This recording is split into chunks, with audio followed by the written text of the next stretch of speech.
Planning the release date. An announcement was made back in 2015 by the IFPI. The IFPI is the International Federation of the Phonographic Industry. And that announcement was that we were changing our release day from Tuesday to Friday. It's also known as a street date. The street date is the same thing as our release day. So you might hear some people in the industry say, oh, the street date is Friday. So the phonographic industry, they represent the worldwide recording industry, right? And they're the ones that made the announcement for us. But when we are concerned with when is the best time for you to release your music based on all of the project tasks that you must plan, you must create, you must execute all of these different tasks, right? So we know that it's Friday, but when is it really best for you to release an upcoming album? You don't want to just throw a date out and hope you're ready, right? So let's go through the actual business planning process for creating a release schedule. There are essentially 5 basic steps that you need to go through to plan out your project and calculate the correct release date. So just to give you a quick overview of what we're going to talk about here, we are going to go through these 5 planning processes. The first one is you're going to list your task in a certain way. And after you list out those tasks, you're going to be able to estimate the time and cost of those tasks. And this will give us what we call the critical path diagram, which will be essential for you to then create what we call a Gantt chart. And a Gantt chart will help you get to your finish line in time. Gantt charts are absolutely essential and so helpful. You're going to love this.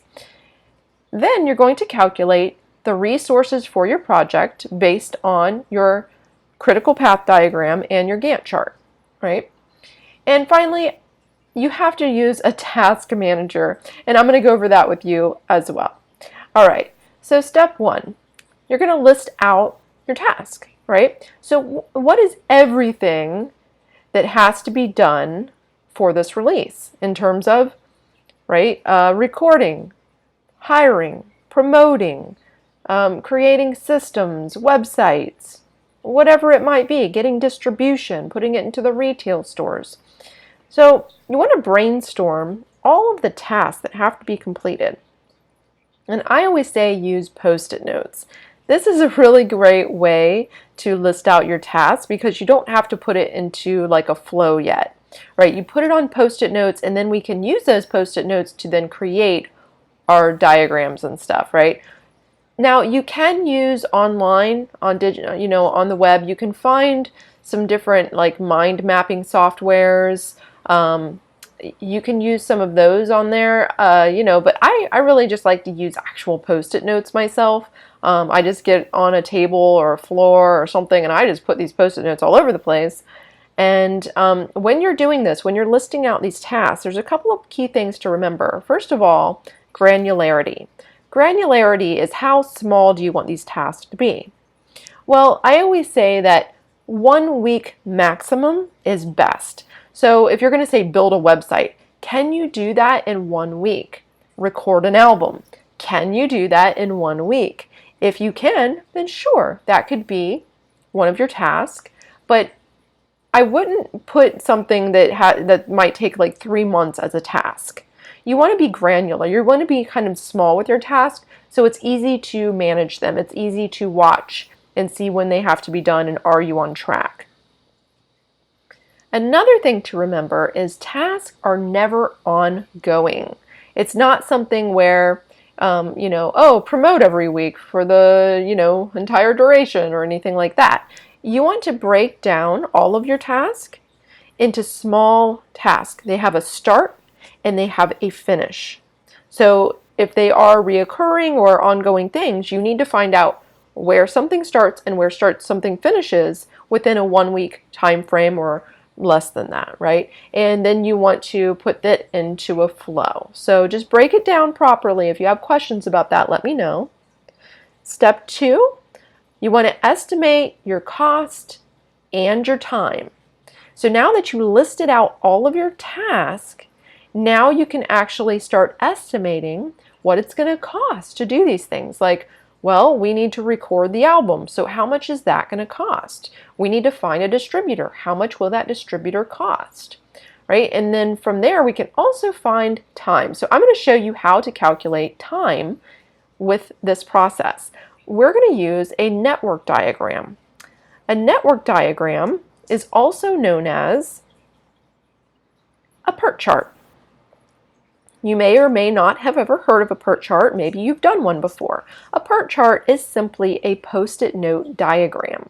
And so you can see here that we have these like post-it notes, right? And it looks a little confusing because you're seeing like this like whole diagram laid out. And this is something that you're going to do.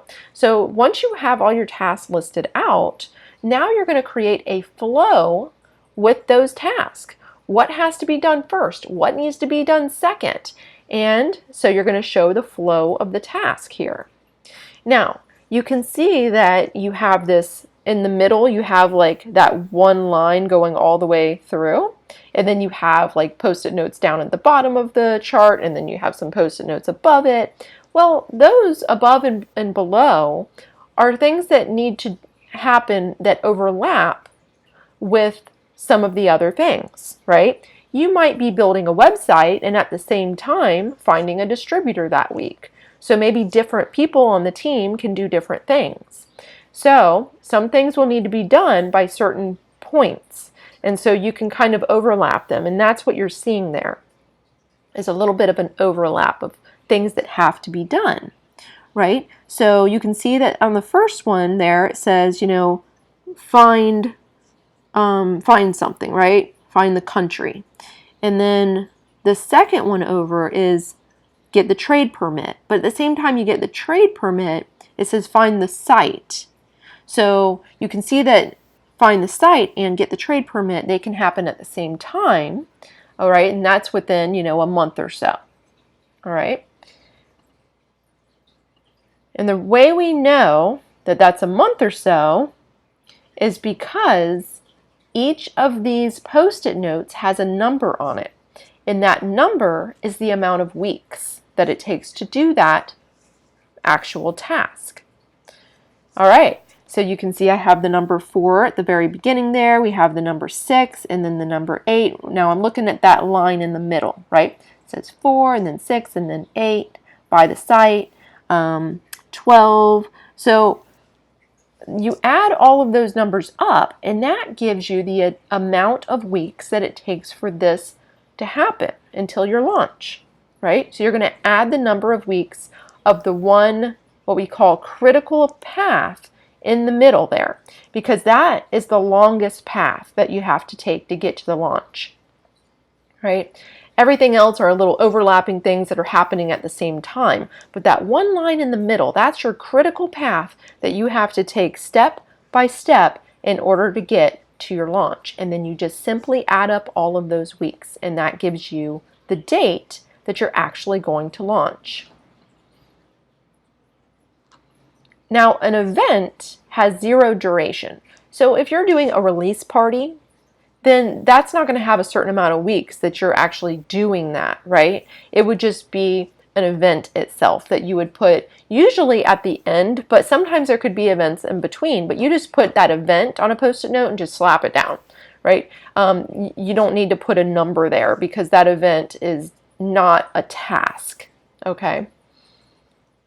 Now, like I was saying, you need to find the longest path through to the launch, and that is what we call the critical path in a PERT chart. And that is simply that line in the middle that gets us from point A all the way over to the finish line. So then you're going to add up those weeks to determine your release date. And from there, we are going to, now we have a flow, right? Now we're going to create what we call a Gantt chart with this. So all you do is you take all those tasks that you listed out into this PERT chart, and now you're going to list those into a spreadsheet. I like to use Google Drive myself, but this right here, you can see I have the task over on the left, and you can see my list going down. Create freebie email sequence, upload a freebie to the website, create email for listening party, get freebies out and opt-ins on Kajabi, and that would be our website platform, right? And then you can see that I have a list, it says weeks, and that goes across 1, 2, 3, 4, 5, 6, 7, 8. And so there you can see what week number we're on, right? We're on week 1, we're on week 2, we're on week 3.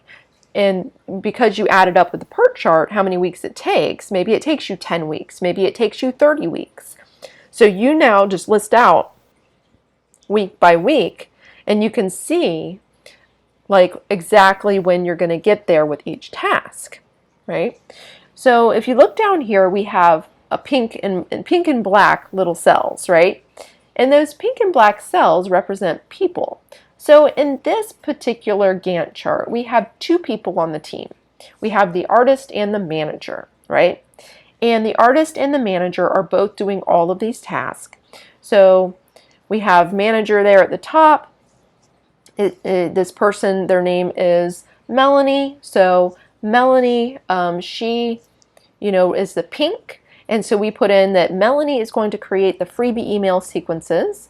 And she's also going to create the email for the listening party. Now she can do all that within 1 week, right? So we have that in the first week. And then Brandy, we're going to say it's me here as the artist. I'm going to upload the freebie to the website, and I'm going to get the freebies and opt-ins on our website platform. Right? And then the following week, Melanie is going to record behind the scenes videos, and Brandy is going to get a new photo shoot. And then the following week, Melanie has to, so you can see how that flow is just, you have these 2 people and they're doing the 2 things the tasks that have to be done every week. And then, if something has to be, done, like get a photo shoot, get a new photo shoot, we have, week 2 and week 3 it's going on. So you'll see that a lot of these can overlap like more than 1 week. You just put in whoever's working on it in that cell, right? I hope that makes sense. If not, feel free to let me know and ask me questions. So then after you create your little Gantt chart showing when you're going to get to the release date and who's doing what, then you're going to calculate your resources.